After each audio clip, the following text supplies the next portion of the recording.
রাধে রাধে, হরে কৃষ্ণ। আজ বলবো শ্রী চৈতন্য মহাপ্রভুর বিষয়ে। চৈতন্যের পিতা পণ্ডিত জগন্নাথ মিশ্র ও মাতা শচী দেবী ধার্মিক প্রকৃতির ছিলেন। তাদের প্রভাবেই চৈতন্যের মধ্যেও এই ভাবনার বীজাঙ্কুর হয়েছিল। তবুও শিশুকালে তিনি নিজের চঞ্চলতার জন্য বিখ্যাত ছিলেন। পড়াশোনা করে একটি পাঠশালার অধ্যাপক হওয়ার পরেও সর্বদা বাচ্চাদের মতো হাসি খেলায় নিমগ্ন থাকতেন। কখনো কখনো এই হাসি মজা এত বেড়ে যেত যে লোকে তা দেখে ঘাবড়ে যেত। প্রকৃতি তাকে অপূর্ব রূপ রাশিও প্রদান করেছিল।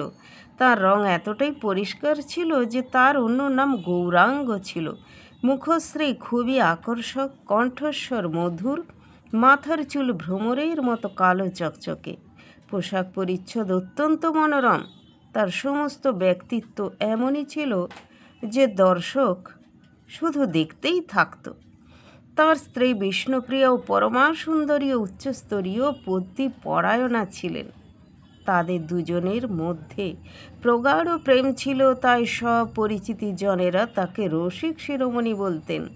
কিন্তু এই প্রকার আনন্দযুক্ত জীবন ব্যতীত করেও যখন 24 বছরের পূর্ণ যৌবনে তিনি সন্ন্যাস গ্রহণ করে শরীর, মন, অর্থ সর্বস্ব সমাজ ও ধর্ম উদ্ধারের জন্য উৎসর্গ করলেন, তখন সবাই চমকিত হলো।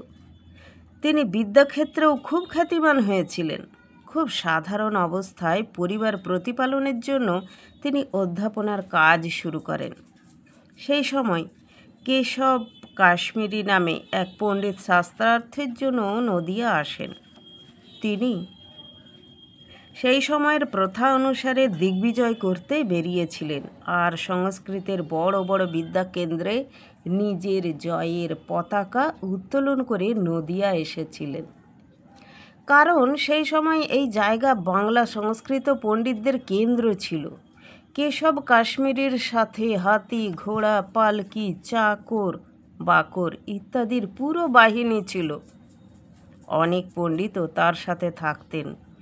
নদিয়ার পণ্ডিত তার নাম শুনেই ভয় পেয়ে গেলেন। কিছু মানুষ নিমাই পণ্ডিতের কাছে এই খবর দিল, কিন্তু তিনি না ভয় পেলেন না শাস্ত্রার্থের জন্য অধীর হলেন। তিনি শাস্ত্র চর্চাকে এই রকমভাবে কাউকে হারানোর হাতিয়ার করে তোলাকে প্রশংসনীয় বলে মনে করতেন না। একদিন সংযোগবশত গঙ্গার ধারে এই দুই বিদ্বানের সাক্ষাৎ হয়ে গেল। চৈতন্য এবং আরও অনেক বিদ্যার্থীর অনুরোধে কেশব কাশ্মীরি নিজের তৎকালীন রচিত কিছু সংস্কৃত পদ্য শোনালেন। চৈতন্যদেব বললেন, পণ্ডিত মহাশয়, যদি আপনি এই সকল পদ্যের মধ্যে থেকে কিছু পদ্যের আলোচনা করে সেই সবের দোষগুণ সম্বন্ধে কিছু বলেন, তাহলে এইসব বিদ্যার্থীর খুবই উপকার হয়।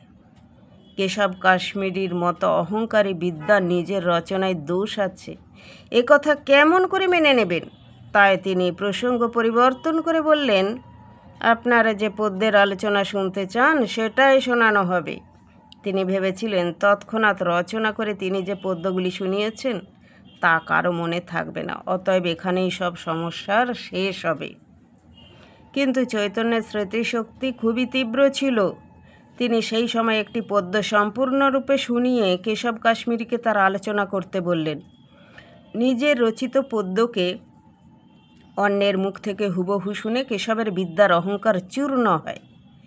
তিনি যেমন তেমনভাবে কিছু আলোচনা করেন, কিন্তু উৎসাহ ভঙ্গ হয়ে যাবার কারণে সেই আলোচনা ঠিকমতো জমে ওঠে না। তখন চৈতন্যদেবী সেই পদের 5টি দোষ ও 5টি গুণ আলোচনা করেন।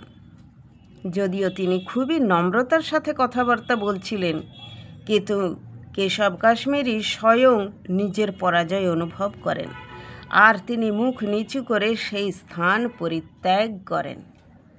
রাধে রাধে, হরে কৃষ্ণ।